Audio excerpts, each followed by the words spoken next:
मल ठोकरें खा रही है, यहाँ के ऐशो आराम याद आ रहे होंगे उसे, और अब तुम बातों में आ गए उसकी। हेलो फ्रेंड, ऐमल ने आयमा की सारी बातें सुन ली थी और इसे अब शहरयार की तकलीफ़ का एहसास हो रहा था। इसलिए अब ऐमल खुद शहरयार को फ़ोन करके बुलाएगी और उससे कहेगी कि वो उसके साथ घर वापस चलने के लिए तैयार है। तब शहरयार ऐमल से कहेगा कि मम्मी अभी तक इस बात के लिए राज़ी नहीं है कि वो उसे घर वापस लाए, क्योंकि वो नहीं चाहती कि इसकी वजह से घर में आयमा और फ़ाखरा बेगम कोई हंगामा खड़ा करें। लेकिन वो अब इनकी कोई बात मानने वाला नहीं है, इसलिए वो एक बार इनसे बात करने की कोशिश करेगा। अगर वो फिर भी ना मानी तो वो अब किसी की नहीं सुनेगा। दूसरी तरफ ऐनी भी अब अफ़ान की कदर जान चुकी है, इसलिए वो अब अफ़ान से अपनी मोहब्बत का इजहार करने वाली है, क्योंकि वो जान चुकी है कि अफ़ान सच में इससे मोहब्बत करता है और वो भी अफ़ान से दूर होने का सोच कर ही खौफज़दा हो गई थी।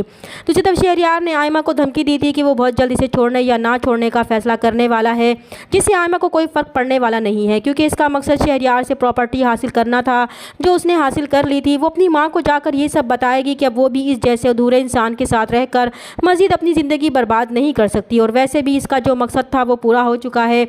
अब वो इसे छोड़ भी दे तो उसे कोई फ़र्क नहीं पड़ेगा। लेकिन अब दुर्दाना बेगम इस बात को लेकर फ़ाखरा बेगम को खूब बातें सुनाएंगी और अपनी बेइज्जतियों का बदला लेंगी कि इसकी बेटी की तो सारी ज़िंदगी ख़राब हो चुकी है। तब फ़ाखरा बेगम से बहुत शर्मिंदा होंगी और माफ़ी भी मांगेगी कि इन्हें खुद भी अंदाज़ा नहीं था कि ये सब कुछ हो जाएगा। दूसरी तरफ शहरयार ऐमल से मिलने के बाद अपनी माँ से जाकर कहेगा कि वो ऐमल को इस घर में वापस लाना चाहता है। तो ये बात सुनकर फ़ाखरा बेगम गुस्से से भड़क उठेंगी कि वो क्या समझता है कि ऐमल इससे मोहब्बत करती है, इसलिए इसके पास वापस आना चाहती है। तो ये इसकी भूल है, क्योंकि अब इसका खर्चा पानी पूरा नहीं हो रहा, वो अपने घर वालों पर बोझ बन गई है और अब दर दर की ठोकरें खा रही है, इसलिए अब इसे यहाँ के ऐश और आराम याद आ रहे होंगे।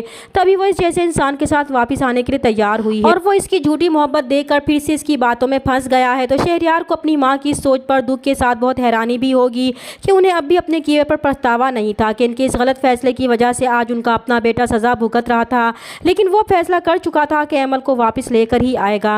अब फ़ाखरा बेगम दुर्दाना से बात करने का फैसला करेंगी। जब वो दुर्दाना बेगम से कहेंगी कि आयमा को अपनी जगह छोड़ने के बजाय उनका साथ देना होगा, तो आयमा साफ साफ इनकार कर देगी कि इनका बेटा इस काबिल ही नहीं है कि वो इसके साथ रहे। तब फ़ाखरा बेगम के सामने आयमा और दुर्दाना बेगम का लालची रूप आएगा, तो इन्हें एहसास होगा कि इनके बेटे में कमी के बावजूद ऐमल शहरयार के साथ रहने के लिए तैयार थी।